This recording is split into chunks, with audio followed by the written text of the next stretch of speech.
help build the capacity of states on the front lines of this fight, including with the best practices that many of our nations have approved yesterday, in which the United States will work to advance through our Counterterrorism Partnerships Fund.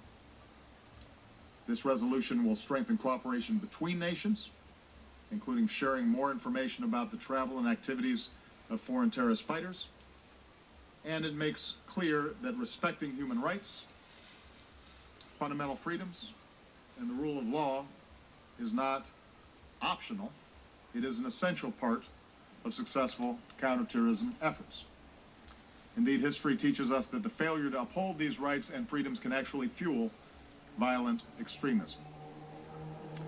Finally, this resolution recognizes that there is no military solution to the problem of misguided individuals seeking to join terrorist organizations, and it therefore calls on nations to work together to counter the violent extremism that can radicalize, recruit, and mobilize individuals to engage in terrorism. Potential recruits must hear the words of former terrorist fighters who have seen the truth. The groups like ISIL betray Islam by killing innocent men, women, and children, the majority of whom are Muslim. Often it is local communities, families, friends, neighbors, and faith leaders that are best able to identify and help disillusioned individuals before they succumb to extremist ideologies and engage in violence. And that's why the United States government is committed to working with communities in America and around the world to build partnerships of trust, respect, and cooperation.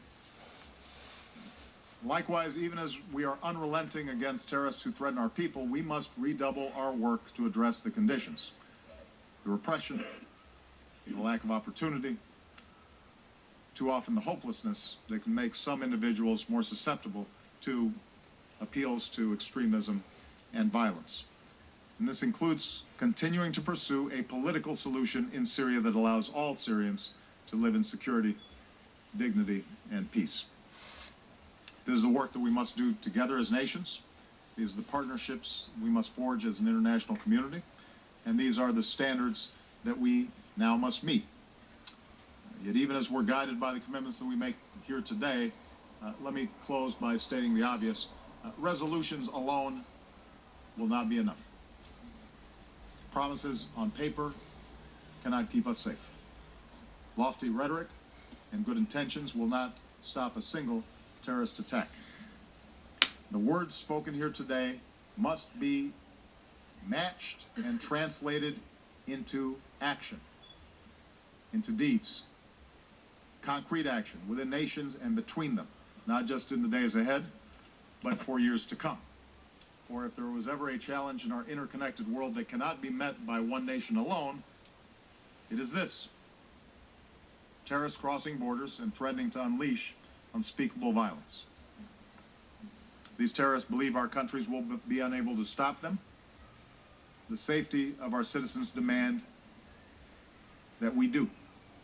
And I'm here today to say that all of you who are committed to this urgent work will find a strong and steady partner in the United States of America. I now would like to resume my function as President of the Council, and I will now give the floor to the other members of the Security Council. I begin by giving the floor to His Excellency